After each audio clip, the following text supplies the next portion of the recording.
రాజమండ్రికి మంచి వైభవ గీతాన్ని గోదావరికే అనుకోవచ్చు రాసిన మహనీయుడు మన ఆరుద్ర గారు ఈరోజు శత జయంతోత్సవం 100 ఏళ్ళు అయింది ఆయన పుట్టి. ఈ రోజు నుంచి మనం ఈ సంవత్సరం అంతా కూడా శత జయంతోత్సవాన్ని జరుపుకుంటాం. ఆరుద్ర అనగానే మనకి వేదల్లా ఘోషించే గోదావరి, అమరధామల్లా శోభిల్లే రాజమహేంద్రి అనే గీతిక మనకు గుర్తొస్తుంది. ఏ నగరానికి లేని వైభవ గీతికని ఆయన రాజమండ్రికి అందించిన సందర్భం ఉంది. ఈ సందర్భంగా ఆయనకి మనం ఘన నివాళులర్పిస్తూ దాదాపు ఈ సంవత్సరంతకాలం కూడా ప్రతి 15 రోజులకోసారి పక్షోత్సవాల్ని వారికి ఈ సంవత్సరం ఈ శతదినోత్సవ సందర్భంగా నిర్వహించాలని చెప్పేసి మేము అనుకుంటున్నాం. ఆరుద్ర గారి జయంతి సందర్భంగా శత జయంతోత్సవం జరుపుకుంటున్న ఈ రోజున మనం ఇక నుంచి ఓ సంవత్సరం పాటు పక్షోత్సవాలు జరుపుకోవాలని చెప్పి నిర్ణయించుకోవడం జరిగింది. ఆ పక్షోత్సవాల్లో భాగంగా వివిధ హై స్కూళ్ళు అలాగే కాలేజీల్లో కూడా మనం రాజమండ్రి యొక్క విశేషం, రాజమండ్రి మీద పాడినటువంటి పాటని కూడా వాళ్ళకి ఒక క్విజ్ పోటీల కింద, ఒక వ్యాసరచన పోటీల కింద పెట్టి అందులో 1st, 2nd, 3rd అనే ప్రైజులు కూడా ఇవ్వాలని నిర్ణయించుకున్నాం. మరి దీనికి పూర్తి బాధ్యత ఆంధ్రకేసరి తీసుకుంటుంది. అలాగే పివి సంజయరావు గారు, మరి సాయిబాబా గారు, మాజిరా శ్రీనివాస్ గారు, గౌతమ్ గారు ప్రతి ఒక్కరూ కూడా ఈ సంవత్సరం పాటు మాతో ప్రయాణిస్తారని చెప్పి అమ్మ సరస్వతీదేవి సమక్షంలో ఓం శ్రీ మాత్రే నమః.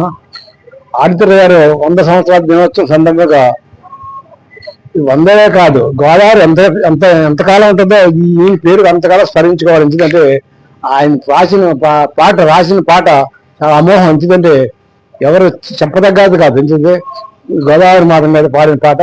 ఆ పాట స్మరించుకుంటూ ఆయన గోదావరి ఉన్నంతకాలం ఆయన స్మరించుకోవాలని. ఓం శ్రీ మాత్రే నమః. ఓం శ్రీ మాత్రే నమః. ఆంధ్రకేసరి యువజన సమితి మరి ఆరుద్ర గారు జయంతోత్సవం ఈరోజు జరుపుకోవడం మనకు చాలా ఆనందంగా ఉంది. అయితే ఏంటంటే యువజన సమితి డిసైడ్ చేసినట్టుగా మన తోట సుబ్బారావు గారు ఉన్నారు ఇక్కడ. వీరందరి సహకారంతో, పెద్దలందరి సహకారంతో పక్షోత్సవాలు నిరాటంగా దిగ్విజయంగా జరుపుకోవాలని యువజన సమితి తరఫున నా కోరిక. అది ఖచ్చితంగా జరపాలని చెప్పేసి అందరి సహకారాలు అందిస్తున్నాం. ఈ విషయంలో మాత్రం వెనుకం చేయకుండా పక్షోత్సవం ఖచ్చితంగా జరపాలని చెప్పేసి కోరుకుంటాను. ఈ పక్షోత్సవాల్ని గతంలో ఆంధ్రకేసరి యువజన సమితి వ్యవస్థాపకులు వైఎస్ నరసింహారావు గారు నిర్వహించిన సందర్భం రాజమండ్రిలోనే ఉంది. వీరి శత జయంతోత్సవ సందర్భంగా కూడా దీన్ని చేయాలని, ఆరుద్ర యొక్క సాహిత్యాన్ని మొత్తం ప్రజలందరికీ తెలియజేసేలాగా, ముఖ్యంగా విద్యార్థులకు తెలియజేసేలా ఈ కార్యక్రమం చేయాలని నిర్ణయించుకున్నాం. ఈ కార్యక్రమంలో ఈ 100 ఉత్సవంలో ముఖ్య పాల్గొన్న డాక్టర్ పివి సంజీవరావు గారు, తెలుగు లెక్చరర్, వారు మాట్లాడతారు.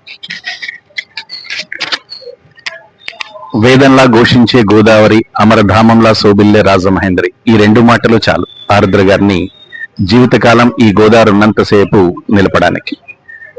ఆరుద్ర గారి అసలు పేరు ఏది అంటే గనక భాగవతుల సదాశివ శంకర శాస్త్రి గారు. ఆయన సాహిత్యంలో మనం ప్రత్యేకించి చెప్పుకోదగ్గది ఏది అంటే గనక ఆయన పరిశోధనాత్మక దృక్పథం.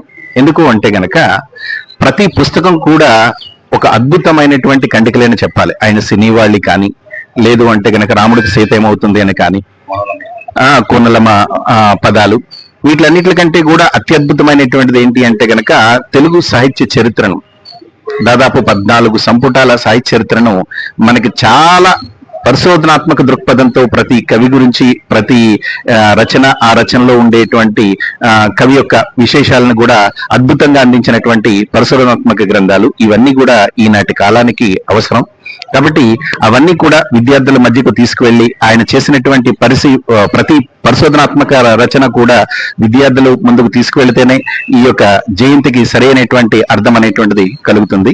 కాబట్టి ఈ సందర్భంగా ఆంధ్రకేసరి యువజన సమితి ఈ కార్యక్రమాన్ని చేపట్టడం సంతోషదాయకం. వారందరికీ నా యొక్క అభినందనలు. Thank you.